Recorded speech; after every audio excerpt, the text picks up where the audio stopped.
La niña del baño. Siempre he pensado que algunas cosas se quedan con nosotros, como un rastro invisible que dejamos atrás sin darnos cuenta. Mi historia no es una de fantasmas como los que ves en las películas o escuchas en leyendas de terror exageradas. Lo que viví fue mucho más real y es algo que me sigue persiguiendo hasta hoy. A veces, mientras camino sola o estoy en un lugar silencioso, puedo sentir esa presencia que, años atrás, intenté ignorar. Pero antes de contar lo que sucedió, necesito que entiendas un poco más sobre el lugar. Soy de Lima y cuando tenía 12 años estudiaba en un colegio antiguo que solía ser un convento. El edificio era imponente, con techos altos, pasillos interminables y una sensación de solemnidad que nunca desaparecía. Por más que los profesores y alumnos llenaran los salones con voces y risas, siempre había una atmósfera de silencio subyacente, como si algo más estuviera presente, observándonos. A veces, en los rincones más oscuros del colegio, podía oler una mezcla de humedad y antigüedad, como si el aire mismo estuviera cargado de años de historia. Había muchos rumores entre los estudiantes y uno en particular se repetía con frecuencia. Se decía que una niña había muerto en los baños del tercer piso. Nadie sabía exactamente cómo o por qué, pero la versión más común era que se había ahogado en uno de los inodoros, aunque nunca entendí bien cómo eso podía haber sucedido. Otros decían que la encontraron en el suelo, con el rostro cubierto de agua, como si algo la hubiera hundido en su propia desesperación. Mi mejor amiga en ese entonces, Daniela, y yo éramos curiosas, como cualquier niña de nuestra edad. Nos reíamos de los cuentos que circulaban y decíamos que todo era una tontería, un invento de algún alumno aburrido que quería asustar a los más pequeños. Pero había algo en la historia que me inquietaba, aunque no lo admitiera. Daniela, sin embargo, era más escéptica y se burlaba abiertamente del miedo que parecía contagiarse entre las otras chicas. Un día, después de clases, Daniela y yo decidimos investigar. El colegio ya estaba casi vacío. La luz del sol se filtraba a través de las ventanas, tiñendo los pasillos de un tono dorado que, lejos de ser acogedor, hacía que todo pareciera aún más viejo, más inquietante. Decidimos ir al tercer piso, donde estaba el famoso baño de la niña. Cuando llegamos, el lugar estaba completamente desierto. El sonido de nuestros pasos resonaba en los pasillos como un eco lejano. El tercer piso siempre había sido el menos transitado, probablemente por el mismo temor que causaba la leyenda. Al entrar al baño, el frío fue lo primero que noté. No era la clase de frío que sientes cuando hace mal clima, era un frío extraño, que se metía en los huesos. Los cubículos eran antiguos, con puertas de madera que crujían al abrirse y cerrarse. Nos metimos en uno de ellos, más como una broma que por verdadera curiosidad. Daniela seguía riéndose, como si todo fuera un juego, pero yo estaba en silencio, escuchando. Algo no se sentía bien. Me quedé quieta, tratando de escuchar más allá de las risas de Daniela, y fue entonces cuando lo noté, el silencio. El agua de los lavabos empezó a correr de repente. No un goteo, sino el flujo completo, como si alguien hubiera abierto todos los grifos al mismo tiempo. Me quedé congelada, mirando a Daniela, quien finalmente dejó de reírse. Las luces comenzaron a parpadear, ese tipo de titilación irregular que te hace sentir que algo está a punto de salir mal. Daniela murmuró algo, pero no la escuché bien porque, en ese momento, sentí una presión en el pecho. Algo estaba mal, muy mal. Nos acercamos al espejo, casi sin querer. Lo que vi allí cambió todo. No éramos solo nosotras. Reflejada, justo detrás de nosotras, estaba una niña. Su rostro era pálido, con el cabello oscuro cayéndole en mechones mojados alrededor de la cara. Llevaba puesto el uniforme de nuestro colegio, pero estaba empapada, como si hubiera salido de una piscina. Sus ojos, sin embargo, eran lo más aterrador. No parecían vivos. Eran profundos, vacíos, y nos miraban fijamente. El miedo me invadió por completo. Salimos corriendo del baño sin mirar atrás, bajando las escaleras a toda velocidad. Podía sentir mi corazón latiendo en mi garganta, pero no podía sacudirme la sensación de que algo nos seguía, que esa niña no había quedado atrás en el baño. Llegamos al patio, y aunque estábamos al aire libre, la presión en mi pecho no desaparecía. Daniela trató de bromear al principio, pero su voz temblaba. No volvimos a hablar de lo que vimos esa tarde, al menos no directamente. Lo extraño fue que, con el paso del tiempo, Daniela empezó a cambiar. Dejó de ser la chica alegre y bromista que conocía. Parecía siempre cansada, ausente, como si algo la estuviera consumiendo poco a poco. Un día, simplemente dejó de venir al colegio. Los profesores dijeron que se había enfermado, pero nunca supe exactamente qué le pasó. Por mi parte, intenté seguir con mi vida normal, pero no pude. La niña que vi en el espejo seguía apareciendo en mis sueños, en los reflejos de las ventanas y espejos de mi casa, siempre observándome desde lejos, siempre mojada. No me atrevía a contarle a nadie lo que me pasaba.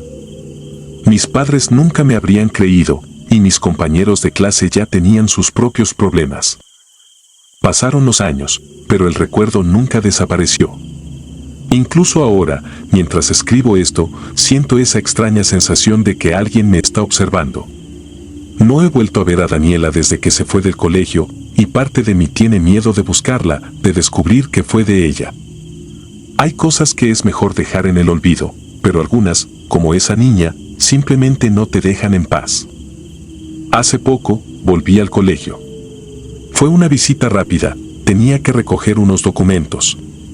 El edificio sigue siendo el mismo, aunque ahora parece más viejo, más desgastado por el tiempo. Pasé por el tercer piso, solo por curiosidad, y el baño seguía allí, con las mismas puertas de madera crujiente, el mismo aire frío. No entré. No tenía necesidad de hacerlo. Pero al pasar por el espejo del pasillo, no pude evitar mirarme de reojo. Y lo vi de nuevo. En el reflejo, detrás de mí, estaba la niña, con su uniforme empapado, mirándome con esos ojos vacíos. Corrí, como aquella vez, sin mirar atrás. Ahora, cada vez que me miro en un espejo, evito quedarme demasiado tiempo. Hay algo en esos reflejos que no pertenece a este mundo, algo que nos mira desde el otro lado, esperando el momento adecuado para mostrarse. Y aunque trato de ignorarlo, sé que está ahí, siempre vigilando. Quizás, algún día, esa presencia deje de seguirme. O quizás nunca lo haga. Pero lo que sí sé es que nunca volveré a sentirme completamente sola. La niña en el espejo se ha asegurado de eso. La sombra en el patio. Recuerdo perfectamente la primera vez que me enfrenté al miedo real. No hablo de las trivialidades que uno experimenta al escuchar un ruido extraño en la noche o sentir un escalofrío en la oscuridad. Hablo de un miedo profundo, algo que te sacude el alma, algo que se queda contigo mucho después de que ha pasado. Tenía 16 años y cursaba el último año de secundaria en la Ciudad de México. El colegio al que asistía era un edificio antiguo, de esos que ya no se ven mucho, con una arquitectura que se sentía más imponente que acogedora. Sabía que había sido construido sobre lo que alguna vez fue un hospital durante la Revolución Mexicana, un hecho que en su momento no me parecía relevante, pero que con el tiempo cobraría un significado oscuro. La escuela estaba llena de historias. Los estudiantes compartían rumores, historias transmitidas de generación en generación sobre sombras que aparecían en los pasillos, puertas que se cerraban solas y voces que se escuchaban en las aulas vacías. Muchos decían que el patio trasero era el epicentro de todo lo extraño que ocurría en el lugar. Yo nunca les presté mucha atención, a pesar de que siempre me había causado una incomodidad inexplicable estar en esa área de la escuela. Esa noche, todo cambió. Habíamos tenido una reunión escolar que se extendió más de lo esperado. Cuando finalmente terminó, el sol ya había desaparecido, y el colegio estaba envuelto en una penumbra que le daba un aspecto aún más siniestro. Los profesores y la mayoría de los alumnos se marcharon rápido. Yo, por mi parte, me quedé recogiendo mis cosas en el salón.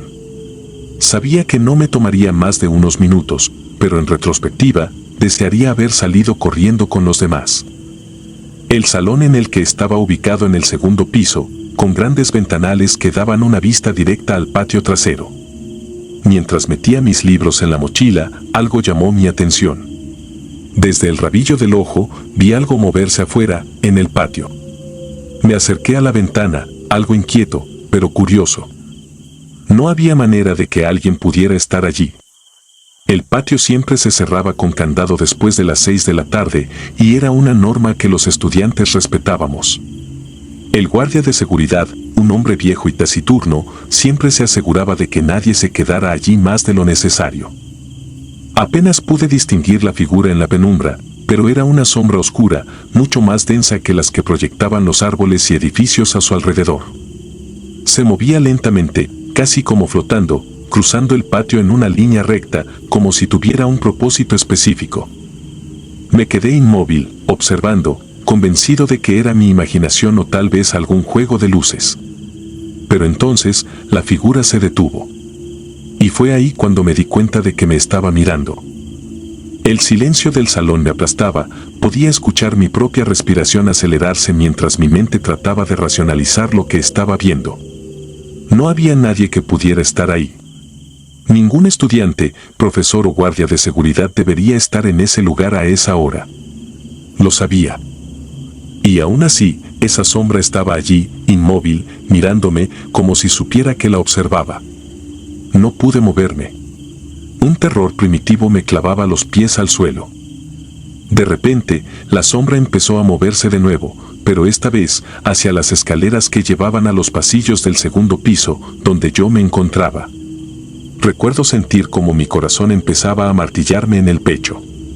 No había razón para que alguien subiera por esas escaleras, mucho menos a esa hora. Mi mente intentaba buscar una explicación lógica, pero todo lo que podía pensar era que necesitaba salir de ahí. Escuché un crujido. Era leve, pero lo suficientemente claro como para que mi cuerpo se tensara aún más. Era el sonido de algo subiendo lentamente las escaleras. El eco de los pasos resonaba por el edificio vacío, un sonido agudo que contrastaba con el silencio que lo envolvía todo. Podía sentirlo acercarse, paso a paso, como si quisiera asegurarse de que yo escuchara cada movimiento. Quise moverme, huir, pero estaba atrapado en una especie de trance. Mis ojos volvieron a la ventana. La sombra ya no estaba en el patio. Sabía lo que eso significaba, y el terror que sentí en ese momento era algo que jamás había experimentado antes. Me obligué a reaccionar. Afortunadamente, el aula tenía una segunda puerta que daba al pasillo en el lado opuesto de donde las escaleras terminaban. Si podía moverme lo suficientemente rápido, tal vez lograría salir antes de que aquello llegara. El crujido de los pasos era cada vez más fuerte. Sentía que el sonido vibraba en mis huesos. Finalmente, mis piernas respondieron y corrí hacia la puerta, abriéndola tan rápido como pude sin hacer ruido.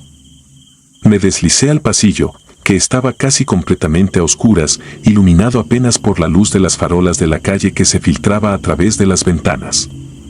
El pasillo estaba vacío, pero el aire estaba denso, como si algo invisible lo llenara de una energía extraña.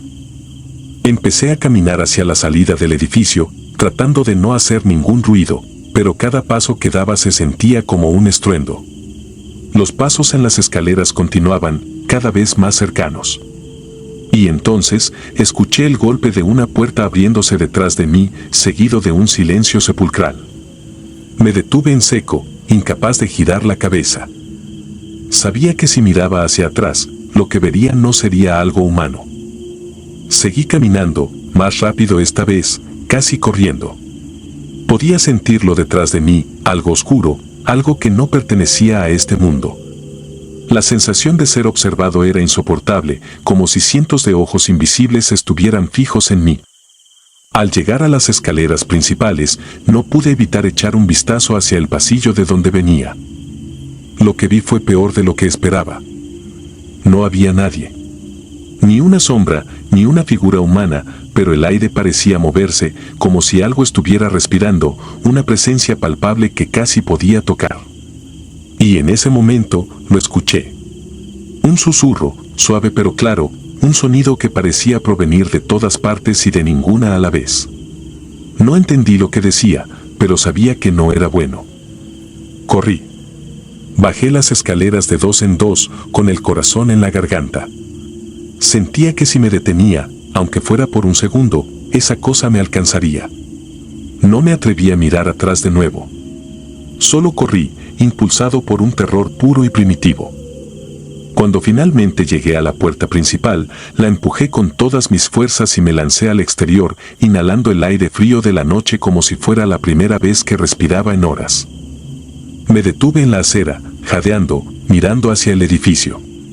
Todo estaba en silencio. Desde afuera, la escuela parecía normal, tranquila, como si nada hubiera pasado. Pero yo sabía la verdad. Sabía que algo más habitaba en ese lugar, algo que no pertenecía al mundo de los vivos. Esa fue la última vez que me quedé solo en la escuela después de la hora de salida. Intenté hablar con algunos amigos sobre lo que había visto, pero nadie me creyó. Todos pensaban que había sido un producto de mi imaginación o que me había dejado llevar por las historias de fantasmas que circulaban por el colegio. Pero yo sé lo que vi. Sé lo que sentí. Y sé que, aunque yo haya salido de ese edificio esa noche, hay algo que nunca se fue. Algo que sigue allí, acechando en los pasillos vacíos y en el patio trasero, esperando el momento oportuno para mostrarse de nuevo. A veces, cuando paso por la vieja escuela, miro hacia las ventanas y me pregunto si esa sombra todavía estará ahí, observando, esperando. El pensamiento me sigue incomodando, incluso después de tantos años. Porque lo que experimenté no fue un sueño, ni una ilusión. Fue real. Y el eco de esos pasos todavía resuena en mi memoria. Cráneos en el aula. No suelo dramatizar lo que vivo, pero cada que recuerdo lo que ocurrió aquella noche siento como un frío persistente se instala detrás de mis ojos y me impide conciliar el sueño. Fue en 2006, cuando estudiaba ingeniería agroindustrial en el Instituto Rural de San Miguel, un plantel perdido entre los cerros de Puebla donde el silencio nocturno suele parecer benévolo, jamás amenazante. Aquel trimestre entregábamos la memoria de campo sobre fermentos lácteos artesanales y el laboratorio de microbiología era el único espacio con incubadoras suficientes, de modo que 5 compañeros y yo nos propusimos terminar los conteos después de clase. El pronóstico anunciaba tormenta y, aún así, ninguno quiso posponer la práctica. Los plazos, como siempre, eran implacables. Las ráfagas llegaron temprano. A las 9, el viento ya golpeaba las láminas del techo con arena y briznas de zacate, llenando el ambiente de un zumbido que hacía temblar las probetas sobre la mesa. A las 10, los pasillos estaban vacíos. El conserje había apagado casi todos los focos exteriores para evitar descargas al caer los cables de la red eléctrica, una maniobra habitual en el campus. Quienes permanecíamos dentro trabajábamos con las luces de emergencia, tubos blancos que parpadeaban en intervalos de un segundo, y con la radio encendida a volumen mínimo para no perder la noción de la hora. El profesor Bermúdez circulaba de mesa en mesa supervisando que no contamináramos las placas. Su presencia nos calmaba, era un tipo pragmático, de voz baja y pasos firmes, incapaz de bromear sobre temas que no entendiera. Un trueno especialmente cercano sacudió el edificio a las 11:25. Instantes después, el campus entero quedó a oscuras. La radio murió, los motores de las incubadoras se silenciaron y los tubos de emergencia dejaron de latir. Sé que fueron apenas 2 o 3 segundos, pero bastaron para que el laboratorio se sintiera tan profundo como una cueva sin oxígeno. Saqué mi teléfono para activar la linterna, la pantalla mostró un 10% de batería. Los demás hicieron lo mismo y una constelación de foquitos blancos flotó entre vasos y termoselladoras, alumbrando apenas nuestros rostros tensos. El profesor anunció que desconectaríamos los equipos y cerraríamos el aula hasta que regresara la energía, quizá en la madrugada, quizá al día siguiente. Nadie objetó, con aquel viento, continuar era absurdo. El instituto se compone de 4 pabellones, nuestro laboratorio ocupa el primero y para salir hay que cruzar el tercero, un bloque antiguo que antes sirvió de clínica comunitaria cuando la zona aún carecía de hospital. En los archivos de la biblioteca dicen que allí se practicaron cientos de autopsias durante la epidemia de cólera de los 90. La mayoría de nosotros conocía esa historia, pero la citábamos como anécdota lejana, un dato curioso para los visitantes. Esa noche, al quedar la escuela sin luz, el recuerdo de los enfermos regresó envuelto en la vibración del viento y convirtió el pasillo en un corredor asfixiante que olía a yeso viejo y humedad. Caminábamos en fila con la única lámpara potente, la del profesor, iluminando los azulejos verdes, ya resquebrajados. Los charcos filtrados por las ventanas se confabulaban con los mosaicos y hacían difícil distinguir dónde pisar, así que avanzábamos despacio. Fue entonces cuando escuchamos los quejidos. No eran gritos aislados, sino un lamento coral, ronco y profundo, como si docenas de gargantas exhalaran al unísono un dolor que no cabía en ninguna forma articulada. Provenía del ala izquierda, la sección donde hoy almacenan materiales quirúrgicos en desuso y donde existió la morgue improvisada de la clínica. Apretamos el paso, quizá más por reflejo que por decisión consciente. Cada uno debió suponer, igual que yo, que el viento colándose por las rejillas producía aquel sonido. Quise creerlo, pero el lamento tenía algo orgánico, irregular, con subidas y bajadas que ningún silbido atmosférico podría imitar. Al girar el último codo del pasillo, la linterna del profesor resbaló sobre el piso mojado y cayó. La pantalla se apagó. Nos quedamos otra vez a oscuras, cada uno sosteniendo su minúsculo rayo de celular, insuficiente para cubrir los 10 metros restantes. Recogí la lámpara, el profesor palpó el interruptor sin resultado. La sacudió. Nada. En ese instante, el clamor que habíamos oído dejó de ser un murmullo en la distancia, se plantó justo detrás de la puerta metálica que nos separaba del viejo anfiteatro anatómico. El metal vibró, no como si alguien lo golpeara, sino como si los gemidos empujaran el aire contra él, hinchándolo, distorsionándolo. Sentí un olor penetrante, una mezcla de formol y tierra mojada que emergía por la rendija inferior con cada suspiro prolongado. No hubo gritos de pánico porque nadie tuvo aire para emitirlos.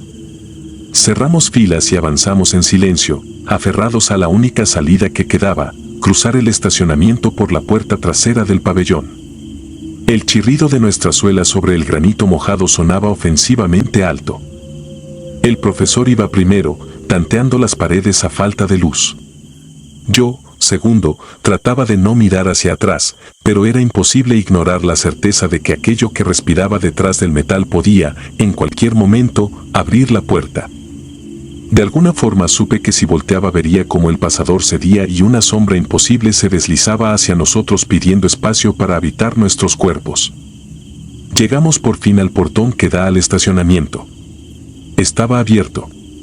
El guardia, un hombre enjuto llamado Varela, se hallaba a medio metro del umbral, inmóvil, con el impermeable agitado por la tormenta. Le hablamos, cada uno según su urgencia, mas no respondió, parecía hipnotizado por la oscuridad exterior. El profesor se adelantó para guiarlo dentro, pero Varela dio media vuelta sin mirarnos y comenzó a andar hacia el patio, donde el agua corría sobre la grava formando torrentes que se llevaban envoltorios de comida. Lo llamé en voz baja. No reaccionó. Entendí entonces que esa imperturbable pasividad era un aviso. Fuera, en el patio, la negrura cobraba densidad, casi palpaba nuestros brazos extendidos. Varela continuó avanzando hasta desaparecer en la cortina de lluvia, igual que si la noche se lo tragara. No pudimos seguirlo. Preferimos bordear el perímetro interno del pabellón y salir por la puerta principal, confiando en que los generadores de la zona residencial devolvieran al menos algo de luz a la calle. Tardamos poco en alcanzar la reja exterior. Del otro lado, los postes seguían muertos. Caminamos hacia la glorieta que conecta con el barrio de Los Laureles. Solo una camioneta pasó durante todo el trayecto, los faros rotos proyectando figuras caprichosas que parecían arrastrarse sobre la cuneta. Nos refugiamos en la casa de Ernesto, un compañero que vivía a 10 minutos. No dormimos. Cada vez que el viento instrumentaba su coro sobre las tejas imaginábamos que los quejidos paridos en el anfiteatro nos habían seguido, multiplicados, dispuestos a filtrarse por cualquier rendija. Al día siguiente, media facultad comentaba el apagón como algo anecdótico, a nadie más le constaba haber oído lamentos. Fui a preguntar por Varela. Me dijeron que nunca estuvo de guardia la noche anterior, intercambió turno con otro vigilante para asistir a una boda en Atlixco. Quien cubría su puesto se apellidaba Carranco, un hombre robusto de bigote espeso. Nadie lo vio durante el corte de luz. La administración encontró su libreta de rondas abandonada junto a la garita, empapada, con tinta corría. Pocas horas más tarde, la crecida del arroyo que cruza detrás del instituto arrojó un cadáver contra la valla de la subestación eléctrica. Era Carranco. El forense estimó la hora de muerte alrededor de las 11:30. Ahogado. La crecida habría sido suficiente, afirmaron, aunque todos sabíamos que a esa hora el arroyo todavía no desbordaba. Regresamos al laboratorio por la tarde para evaluar los daños. Encontramos la puerta del antiguo anfiteatro abierta de par en par. Dentro, charcos de agua parduzca manchaban las camillas oxidándose, sobre la pared norte colgaban 2 esqueletos pedagógicos sin articulaciones. Faltaban cráneos. Uno de mis compañeros, fingiendo aplomo, iluminó el piso bajo el anaquel principal y halló huellas de suela que empezaban donde las linternas del campus se extinguieron la noche anterior y terminaban justo frente al estante donde se guardan reactivos corrosivos. Las huellas eran nuestras, quizá, pero estaban entremezcladas con marcas más finas, apenas delineadas, como si alguien hubiese arrastrado talones desnudos por el mosaico. Desde entonces pocas cosas me resultan tan aterradoras como los pasillos escolares a oscuras. Ni los bosques durante la madrugada ni los caminos rurales inalumbrados se acercan al terror que se esconde en edificios que sentimos familiares y seguros, allí, cuando la luz se apaga. La memoria de los que murieron se vuelve dueña del lugar y exige que escuchemos su dolor atrasado. Cada semestre, cuando los profesores narran anécdotas de la era del cólera o bromean con la presencia de espíritus en los pasillos, nadie repara en el silencio que guardo. Aún puedo describir la textura exacta de aquel aliento colectivo que se filtraba bajo la puerta metálica, húmedo, amoniacal, hiriente, como si las voces de los muertos todavía portaran consigo la acidez de los cuerpos que un día tratamos de preservar con formol. No sé si los gemidos que oímos esa noche pertenecían a cadáveres olvidados o si fueron solo proyecciones alentadas por la tormenta y el apagón. Lo único cierto es que desde entonces no necesito que alguien me cuente historias para asustarme. Basta cerrar los ojos y verme de nuevo en el corredor mojado, sosteniendo una linterna inútil mientras algo inédito late a unos metros, deseoso de hacerse escuchar, de arrastrarnos al sitio donde se confunde la carne que vive con la carne que insiste en no morir. Si te gustaron las historias de terror, regálanos tu like y coméntanos qué te gustaría escuchar en el próximo capítulo. Y si no estás suscrito o suscrita, te invito a que lo hagas para que no te pierdas lo mejor del archivo del terror. Sin más, gracias por escucharnos, hasta la próxima.